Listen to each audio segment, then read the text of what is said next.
Thank you once again for making Locked On Cougars your first listen of the day. If you have not done so already, what are you waiting for? Sign up for the Locked On Cougars Insider Group. Get the inside scoop on all things BYU that I am hearing coming to your phone in the form of a text message. You don't have to go to a website or log onto a message board to get the inside intel you crave. It literally comes directly to you. And the best part is it's just $5 a month to be a part of the Insiders Group. And I guess the kicker is you get a full 2 weeks before you pay a single penny to be a part of it. So sign up today. Link is in the show notes below, whether you're watching this on YouTube or listening to it wherever you get your podcast. And hope to see many more of you joining us on the Locked On Cougars Insider Group in short order.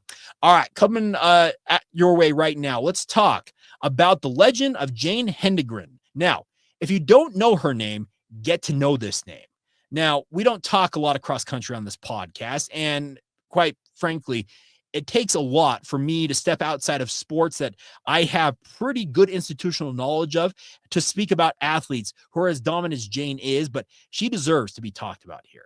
She is an athlete currently at Timpview High School, and simply put, she is just a dominant force in track and field and cross country at the high school level. She has now 1, 2, 3, 4, 5, 6, 7, 8, 9 national high school records for whether it's 1,500 meters, a mile run, 3,000 meters, 3,200 meters, 2-mile run, 5,000 meters. She has broken and shattered all those records, and in fact has rewritten and written multiple records of her own during her illustrious high school career. And oh, by the way, she is going to be running for BYU. We are looking at the likes that we have very rarely seen at BYU with what Jane is doing at the high school level, and she is poised to bring it to BYU. And there's a good bet that come 2028, the LA Olympic Games, that Jane is likely running for Team USA in Los Angeles in those Olympics. She is that dominant a force. There are people out there who believe that she is the next superstar of college track, college cross country, and based on what she's doing at the high school level and as dominant as she is, yeah, I see why. Is she going to be able to generate the type of attention that will, in her own right, net her big-time NIL deals? I fully expect it. I think she's running. She's sponsored by Brooks Running right now. Now, when she goes to BYU, it's a Nike school, so we'll see obviously how that plays out. But she is going to have a footwear and apparel companies fawning all over her, and for good reason.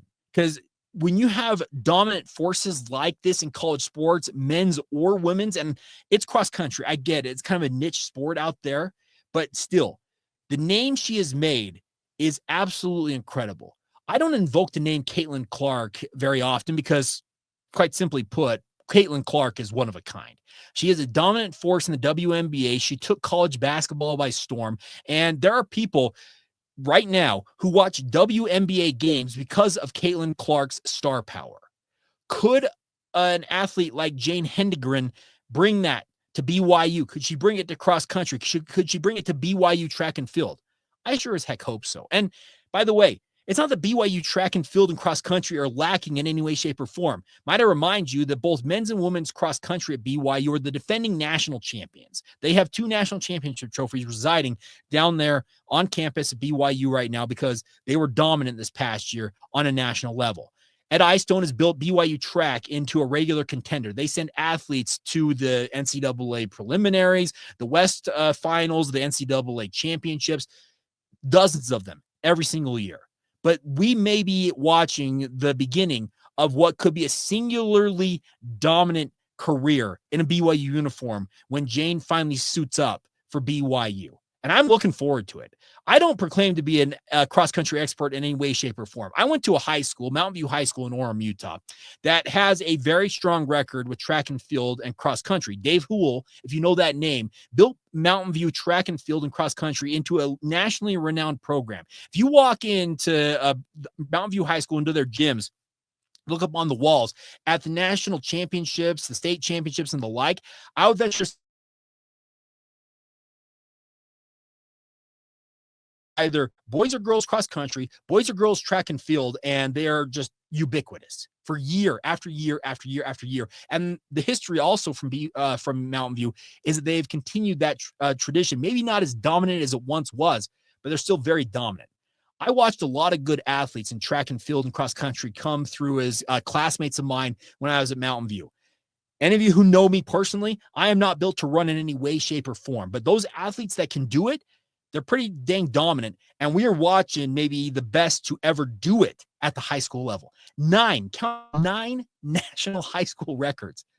This is incredible. And as I mentioned, if you don't know the name Jane Hendigrin, get to know it, because we're going to, I think, watch something really special play out. And as I mentioned, 2-3 years from now, when those LA Olympics begin, there's a pretty decent chance that she's running for Team USA in whatever event she decides to specialize in, whether it's the 1,500 meters, the 3,000, whatever she wants to run.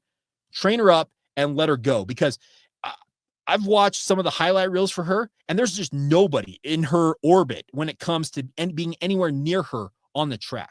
That's how truly dominant she is. I heard a podcast earlier this week. It was the anniversary of Secretariat's death. Obviously, the famed racehorse who dominant in his day. He won the Belmont Stakes by a record length that is record amount of lengths that has never been approached in all the years since. I don't want to draw comparisons between horse racing and track and field and cross country here, but I'm telling you, watching some of the highlights of Jane running, it looks like Secretariat. Because you see some of the pictures of Secretariat that win, there is not a single other horse of the 10 plus in the race that are anywhere in the same frame of him at that dominant win at the Belmont Stakes. If I have my race history right when it comes to horse racing, it's similar here with Jane Hendigrin. It's absolutely incredible to watch what she is doing, and we'll see how it all goes. So maybe we are going to watch a Caitlin Clark type career play out in a BYU uniform for Jane Hedengren. And it doesn't take anything away from other dominant female athletes in BYU history, but what she is doing at the high school level shows that she has got the goods that could make her a household name, unlike many athletes outside of BYU football and basketball have been able to do, and I'm here for it. I would love to see Jane Hendigrin, as I mentioned, become that household name, could be an athlete that BYU fans are attracted to, and could raise BYU cross country and track and field to just another level in terms of the national consciousness. I think it'd be absolutely phenomenal to see that play out. All right, that is going to do it for today's edition of the podcast. As always, truthfully, thank you for all of your support. Subscribing, rating, reviewing, share with your family and friends, doing everything you guys can do to help build this audience. We have had an absolutely incredible, as we call it, an off season here on Locked On Cougars. And I'm waiting for I hate to say this, a fall off to happen, and it hasn't happened.